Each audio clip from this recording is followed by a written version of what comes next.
Hello and welcome back to the Lighten Up Podcast, where we give you tips, tricks, and scenarios to help you with your holiday lighting business. I'm Dave Kimura. I'm Mike Marlow. Today's topic is going to be about inventory management, right? All of the things that we know you have to have, you must have. How do you deal with your clients? How do you deal with active inventory, etc.? So the first thing we'll ask you, Mike, is, again, when you're talking about active inventory versus non-active inventory, talk about that a little bit. So I would look at inventory as, okay, most decorators, or decorating companies, I would say, will put a pre-order in, or they'll look at an inventory to start their year, right? Because they're going to want to do that. Now, when I start about active inventory, it's like that's product that you've already paid for, that's sitting on your shelf. Now, do you have a good inventory of that? And then the non-inventory is really kind of like your client inventory that's already in those boxes, as well as maybe it's as you get into the decorating business, there's always product that's just not. It's going to be there. It's like a really one-off. Maybe it's a taller tower tree or a cherry tree, or maybe it's something that you're not using a lot of. So that's why I look at the two different segments. But inventory is really kind of crucial because just like our business in the decorator professional world. You don't have product. You're not finishing a project to get paid. So let's talk quickly about when you talk about those products. What are your must-haves, right? It doesn't matter if you've been in the business for 20 years or 2 years. In your opinion, what are your must-haves? Well, I would say there's a couple of different categories. And when I say categories, I'm like, you can never have enough timers, extension cords on hand, because one thing you don't want to do is always run to a hardware store or have your team run to a hardware store, because all that is not make that the production levels go down. Second, I would say is what I would call it, like your napkins and straws coming from a drive-through. I would say it's going to be your C9 bulbs, your C9 cord, or C7, whatever you prefer to use, as well as even that zip line cord wire that you make the jumpers on, and plenty of plugs. So that's one category. Clips are in that? Clips are there as well, yep. Yes. So anything from the roof line, because most of your roof line decorating is pretty much 98, 95 to 100% you're doing on every project, right? I would say your next category is going to be always have, if you're looking at colors, always have warm white. And you can always have like your 5 millimeters or whatever light set you prefer to use. For your mini lights, I would always have warm white. Always have at least, you can figure out where your levels are at, but if you're starting to do $200,000, $300,000, $400,000 worth of business, you need to have at least 5 cases on stock at all times. Right. You need to have 1,000 C9 bulbs warm white. You have to have one reel of 15-inch and 12-inch on stock. When you go through all that and you start looking back, you're like, okay, now you have active inventory that you can always work on. Now you have to look at that as like, you have to have a system to track it. If you don't have a system to say, you can put it on a shelf, right? But you can, and then go over there and look at it all the time. But just imagine if you have multiple trucks in and out of your warehouse and they're grabbing stuff every day to replenish their trailers or their vans or trucks or whatever they're using, because they got to have inventory that's in the field. Yep. There's field inventory, right? I definitely want you to touch on that, but let's go quickly. Let's just go back. You mentioned warm white lights, yes, right? When you talk about inventory, I think this is something that a lot of people don't know, right? So, what would you say is the percentage of everyday people that want their wife tells them, I want white lights on my house? Would you say the percentage is over 50 that they actually want warm white and don't know it? Oh yeah, most definitely. Because I know there's obviously the warm white, the cool white, and the pure white. Well, right? in most clients that you deal with still remember the days of incandescent, and most times, a lot of Christmas trees are still made with incandescent light sets, so they're used to seeing that. So you're not really jumping into. Well, first of all, let's talk about the whites. So there's 3 different whites that are out there as a professional decorator. Warm white be number 1. Pure white, which is kind of like there's no tint into it. There's no bluish tint, no yellow tint. It's a pure white. I would say number 2. And then cool white is number 3, and that has the bluish tint too. It's kind of like more of a icicle, frozen thing. Yep. Yeah, exactly. So you take those 3. I would say warm white is 75 to 80% all the time. Pure white gets in there in different regions because it's more crisper white. cool white, that you still have people that love that bluish tint and they don't want to have just a warm white on their home.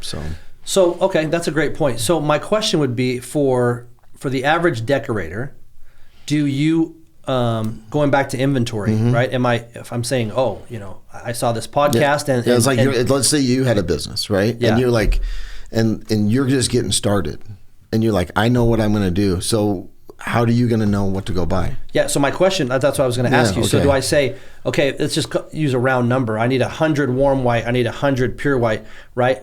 Do you want to have the same amount of stock in all colors of white, or are you going down the list of saying warm white is your home run? Have this many and then have that many, and then so on and so forth. Yeah. So, and just mostly, so for those who are out there, when you buy, you don't want to buy from a retail store. You want to buy from a wholesaler. So then you're buying it by case pack, right? So typically, most whites will come in like case packs of 500 bulbs.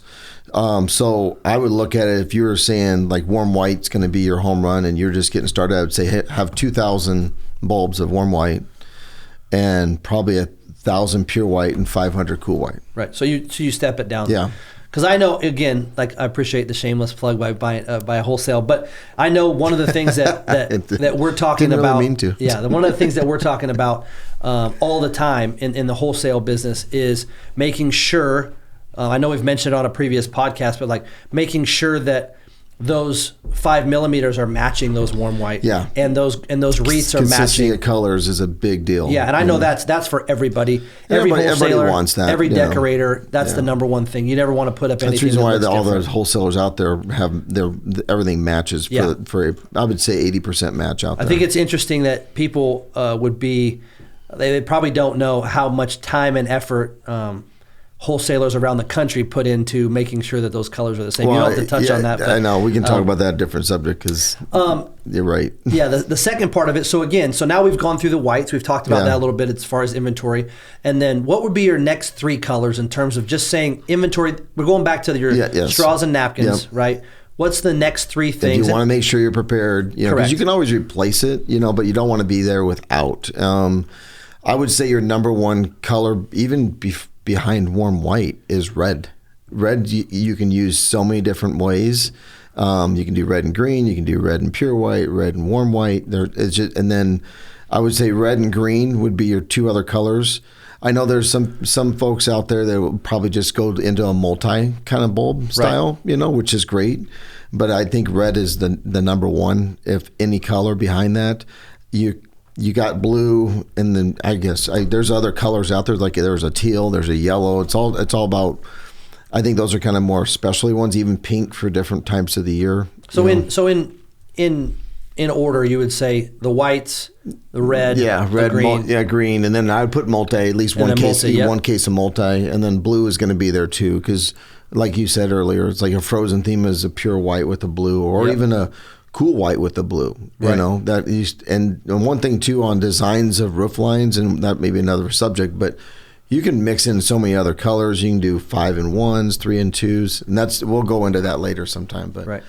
Okay, perfect. And then the next thing I kind of wanted to touch on, and you went into it a little bit, but again, when you're talking about running a business, right, and running a business well, obviously the number one deal, after your inventory, is being able to say, okay, what do I have available? Meaning, what did we not sell the year before? Right. What is available to sell now? And I kind of goes back to, just understanding that. And let's talk a little bit about how you think that people should go about understanding their available inventory. And then let's talk about a little bit about what are some systems in place that you've used I got you. that have helped you in that part of it. So I would look at it when you start talking about inventory and what's the right way.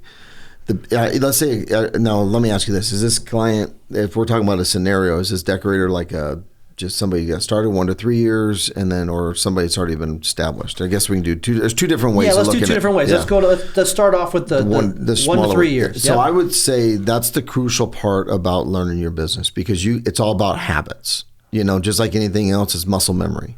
And what I mean by that is that, okay, let's say you have a business and you just completed your first year. You went out and got 50 projects, right? Now you're taking 50 projects down. You know what happens most of the time? The guys just take them down and then just put them in a box and deal with it later. And then what happens later doesn't happen.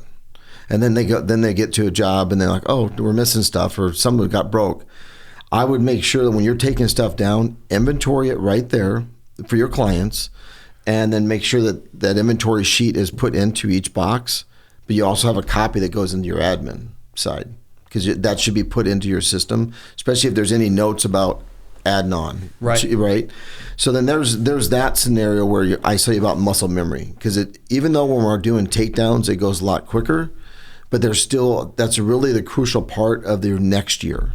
If you don't do it right there, you're still no matter what, you have to do it sometime in February, or you're going to do it in August, or you're going to do it in the field in October, November. So when you start going through that as being a 1 to 3 years, just make sure that you have inventory for your clients. Now, let's say but if you had your inventory, let's say it's January, you take everything down, you inventory it, you understand where you're at, then you would know, hey, I need to replace this, and this from whatever projects, right? Maybe a wreath is not working right, or maybe it's something else that you have to replace. So then that gets on a separate list of like product needs, of course. And then you get into product needs, and then you start going into like, all right, because a lot of wholesalers will do pre-sales the first quarter of the year. And so if you're not prepared to put your order in, then you're missing out on big discounts, right? So what's your inventory on your shelf? That's the one thing that as a business owner I look at. I'm like, all right, how much thousands of dollars do I have in active inventory? Any inventory that I say active is we can go use it right away. And how many thousands of dollars do I have there? Then I go, what's my goal this year? What's my sales goal for the next upcoming season? Because you're already in February right now. And let's say you want to add 50 houses. Well, then you break it backwards. Right. You're like, hey, all right, I'm going to average 150 linear feet. I just take that and times it by 50. That's how many bulbs I need, and cord and clips, So then that's how you kind of build that inventory. So that you could it doesn't say you have to go spend $10,000 or $20,000. You don't have to, but I think no matter what, if you're in the business, a minimum should be $5,000. Right.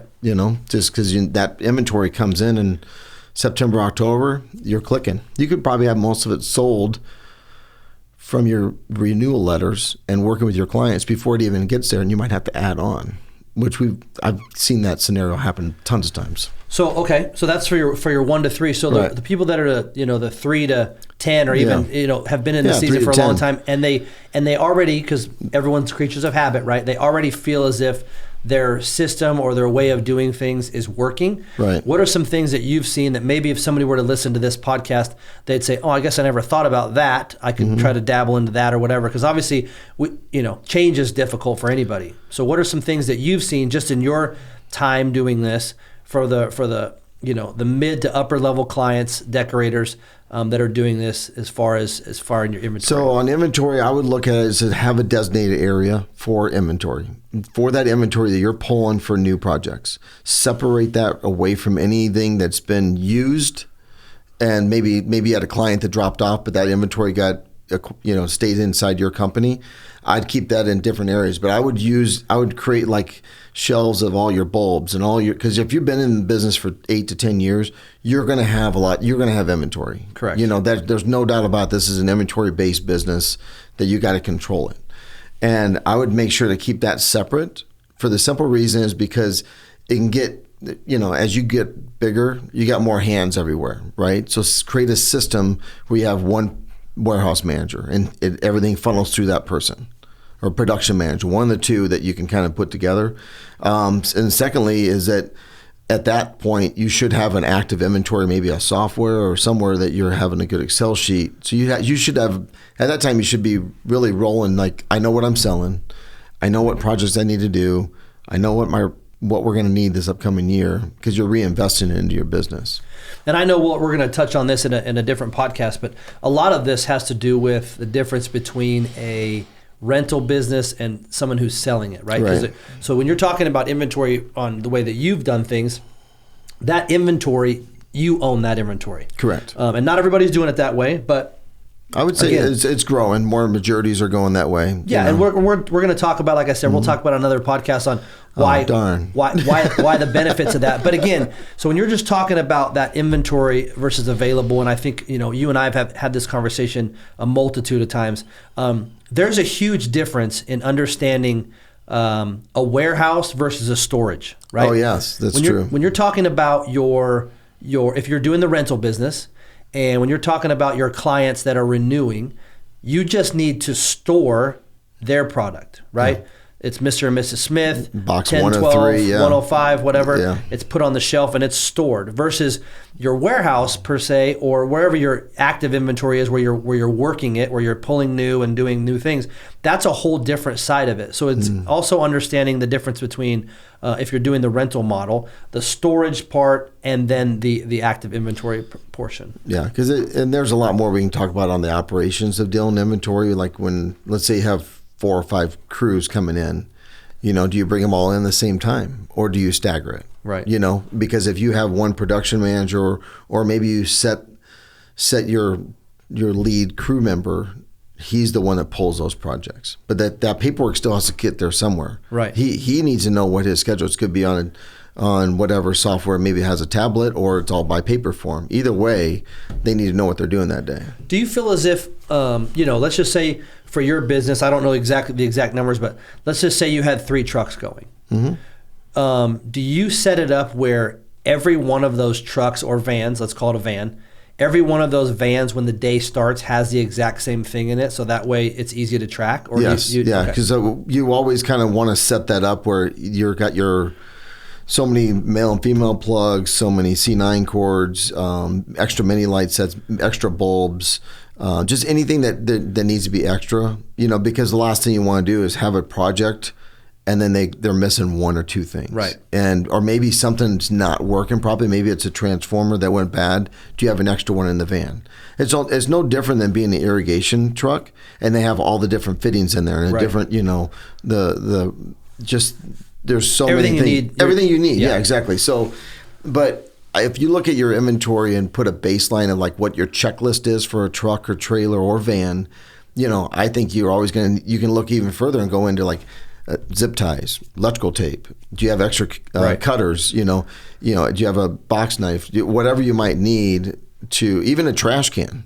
I think trash bag has to be part of their system because we're dealing with trash all the time on projects. Yeah, I think that would be extremely important to have a certain setup for a truck. As far as I know, it's a little bit segmented from inventory, but not really, right? It's a floating box. It's a vehicle. It's almost like the point where you're setting up. Like if you look at a multiple locations warehouse 1, warehouse 2. So this warehouse is your main one, van 2, van 3, and then you can take that all together and then you can start counting up. All right, for each van, I need what? Correct. So if you know that you're going to have, it's a 3-man crew and they're going to be banging it out, they're going to need all these products. So then you have that, and then you have your active inventory that you're putting into the warehouse. So no matter what, then you go over your totals and that's what you need to order. Yeah, I completely agree. I think the best part about that is knowing that those guys are not going to have to leave a job to go. Yeah. If somebody I see it all the time. If somebody has to leave a job, it's for something that completely either somebody's in trouble because they didn't check the checkoff sheet before they got there, or it's something that nobody could have expected.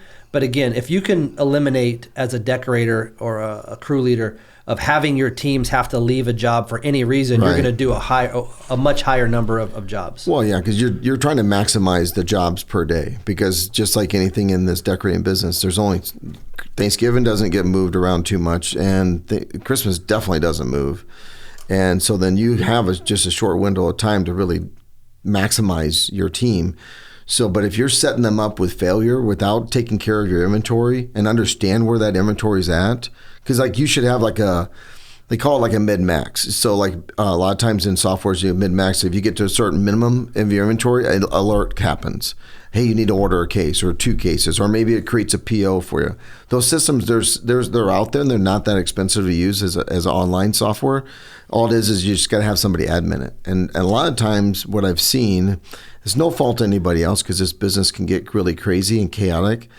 It's like I said, I don't see everybody has to put effort to it, but it'll go to a certain way. I just think that this is one of the things that doesn't get looked upon too much, and because then they go, oh, I'll just get some down the hardware store, or I'll go to the Site One or one of these just local companies, or I'll just order it in, and then they reschedule out that project. When if you had it right there, just think about that. Your client's getting their job done faster, and you're getting paid quicker. Right. The bottom line is that we all get paid when it gets installed. Right. Well, good. Well, again, this podcast was on inventory management, right? Couple key things to remember, right? Make sure you understand. The biggest thing is understanding your inventory, whether it be active, non-active, what you need to sell, what you're short of. Looking at some softwares, probably if you've grown to that, so you can have your minimum and your maximum. Understanding that. Understanding how to set up your trucks and trailers, so that way your guys are ready to go, and it eliminates the fact of them having to be off of a job. And finally, again, just making sure you understand what your napkins and your straws are, right? Yeah, the warm whites, the reds, those type of things. And again, one more point to what Mike said is being able to have that inventory and not have to run down to the hardware store for a fix. Enables you to not have to worry about mismatch of color and whatnot that none of us want. And again, yes. So again, thanks again for joining us at the Lighten Up Podcast, and we look forward to seeing you next time.